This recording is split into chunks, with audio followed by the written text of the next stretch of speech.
DOP కానీ lyric writer కానీ song పాడిన అతను కానీ, ఎస్పెషల్లీ నేను వీళ్ళందరి గురించి కంటే కూడా నేను లిరిక్ రైటర్ గురించి చెప్పాలి. ఓకే, చెప్పండి. యాక్చువల్లీ తన పేరు వచ్చేసి నవీన్ ఏజే. తను మాకు చాలా బాగా సపోర్ట్ చేశాడు. పేరు is very Naveen AJ. Naveen AJ. Okay. తను మాకు బాగా సపోర్ట్ చేశాడు. ఓకే. అండ్ ఈస్ చాలా యంగ్ అండ్ వెరీ టాలెంటెడ్. ఓ, చాలా నాకు తెలిసి 21 years ఎంత ఉంటాయి. Okay. Very young and very talented. Okay.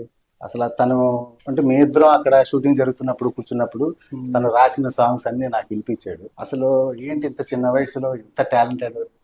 ఇంకా తను ఏంటంటే ఈస్ వెరీ టాలెంటెడ్. తన ఏజ్ చిన్నది, ఇంకా లైమ్ లైట్ లోకి రాలే. ఏ ఊరు? హైదరాబాద్. హైదరాబాద్. తన మాకు చాలా చాలా అంటే చాలా సపోర్ట్ చేశారు ఇన్ ఎవ్రీథింగ్. అతను లేకపోతే మాక్సిమం ఈ సాంగ్ ఈ రోజు బయటకు వచ్చి అంటే ఎలా చెప్పాలి, అంత స్పీడ్ గా మేము అంత స్పీడ్ గా మీరు బయటకు వచ్చేది కాదు. తన సపోర్ట్ 100% చాలా సపోర్ట్ చేసింది. ఓకే. తన గురించి ఎస్పెషల్లీ చెప్పాల్సింది. ఓకే.